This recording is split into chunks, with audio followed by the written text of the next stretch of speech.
सरकार रही हो, किसी भी गठबंधन की सरकार रही हो, भारतीय संविधान के निर्माता बाबा साहब भीमराव अंबेडकर जी की जयंती जो ना पार्लियामेंट में 14 अप्रैल को हर साल बड़ी धूमधाम से मनाई जाती है। देश का राष्ट्रपति कोई भी हो, मौके पे वो देश का प्रधानमंत्री, गृह मंत्री, विपक्ष पार्टी कोई भी है, वो सरकार की ओर से जो है ना 14 अप्रैल और बाबा साहब का महापरिनिर्वाण दिवस 6 दिसंबर को पार्लियामेंट में मनाया जाता है।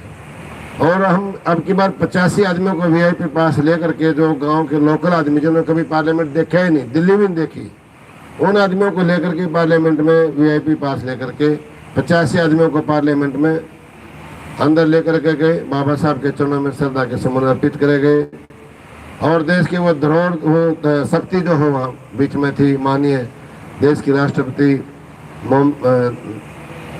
द्रौपदी मुर्मू जी और देश के प्रधानमंत्री माननीय नरेंद्र मोदी जी और विपक्ष की नेता सोनिया गांधी जी, कांग्रेस के अध्यक्ष मल्लिकार्जुन खड़गे जी और काफ़ी लोग, हरियाणा के एक्स सीएम भूपेंद्र हुड्डा जी बाबा साहब के चरणों में नमन होने के लिए पहुंचे।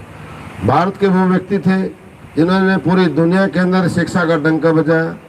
भारतीय संविधान के निर्माता वो बाबा साहब अम्बेडकर थे जिन्होंने हर समाज को अधिकार दिया, महिला को अधिकार दिया, सबसे पहले ओबीसी को आरक्षण दिया, फिर SC/ST को दिया और हर व्यक्ति, हर समाज के लिए इस देश के अंदर जो एक एक कानून ऐसा लिखा कि सबको अधिकार दिया। किसी पर जाति जुल्म हो तो उस पर भी धारा लगाई गई, चाहे कोई मर्डर का केस है, चाहे कोई बलात्कार का केस है, चोरी का है, डकैती का कोई भी है, वो कानून के अंदर दायरे में रह करके जेल की हवा काटता है। और शिक्षा के ऊपर बाबा साहब ने सबसे ज़्यादा जोर डाला। वो भारतीय संविधान के निर्माता जिन्होंने पूरी दुनिया के अंदर सबसे ज़्यादा डिग्रियां प्राप्त करी, विश्व के अंदर पहला व्यक्ति है बराक ओबामा जो अमेरिका का राष्ट्रपति था, उन्हें दुनिया की 100 ऐसी यूनिवर्सिटियों को चुना के जो आज तक देश दुनिया के अंदर, पूरे दुनिया के अंदर सबसे ज़्यादा शिक्षित व्यक्ति और बुद्धिजीवी कौन व्यक्ति हुआ, तो सबसे ज़्यादा बुद्धिजीवी और पढ़े लिखे विद्वान व्यक्ति महापुरुष भारतीय संविधान के निर्माता बाबा साहब भीमराव अम्बेडकर जी थे। वो भी एक माता ने, उनको भी एक माता ने जन्म दिया। एक माता जन्म देती है कि दुनिया में सबसे टॉप पर नाम हो। एक माता ऐसे व्यक्ति को जन्म देती है जो ओलंपिक में गोल्ड मेडल लेकर आए, पूरी दुनिया का ओलंपिक होता है, एशियाड में गोल्ड मेडल लेकर आए। एक है वो माता है जो जन्म देती है देश का किसी भी देश का राष्ट्रपति बने, किसी भी देश का प्रधानमंत्री बने, किसी भी राज्य का मुख्यमंत्री बने, यानी कि सरकार में हिस्सा रहे। और वो भी एक माता जन्म देती है जिसको जो एक अच्छा संत बने। हमारे जितने देश के अंदर है, देश दुनिया के अंदर महापुरुष हो, बाहर विदेश के अंदर है, जिन्होंने समाज को जोड़ने का काम किया, सतगुरु साहिब कबीर महाराज जी, भगवान वाल्मीकि जी महाराज जी, सतगुरु साहिब कबीर रविदास महाराज जी, तथागत बुद्ध इस धरती पे पैदा हुए। नेपाल जो दूसरा राज्य बना, उस टाइम भारत एक था, बर्मा, पाकिस्तान सब एक था।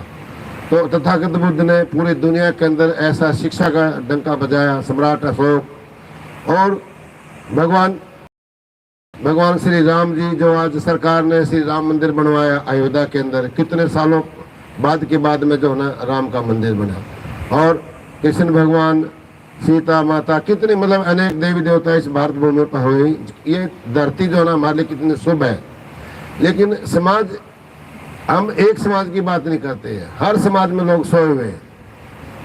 गुरु जी महाराज कितने बड़े महापुरुष हुए देश दुनिया के अंदर। भगवान वाल्मीकि कितने 1000 साल पहले रामायण लिखी, लेकिन लोग जोड़ते नहीं है। जोड़ने का काम ना तो साहिब कबीर के समय ये लोग जुड़े, ना गुरुदास के समय जुड़े, ना नानक के समय जुड़े, ना राम के समय जुड़े, ना कृष्ण। कितने भी अवतार आ जाओ, कितने भी संत महापुरुष आ जाओ, कितने भी बुद्धि जो लोग आ जाओ, लेकिन समाज जोड़ता नहीं है। तो विनती है कि बाबा साहब ने प्रयास किया भाई शिक्षा के माध्यम से जुड़ो और ज़्यादा से ज़्यादा आपकी सरकार में हिस्सा हो, नौकरी में हिस्सा हो, राजनीति में हिस्सा हो। आपका शासन है, आपका प्रशासन है। साहब कांशीराम ने एक बात कही थी, अगर शासन और प्रशासन की चाबी आपके हाथ में नहीं होगी तो आप गुलामी की जंजीरों में जड़े रहोगे।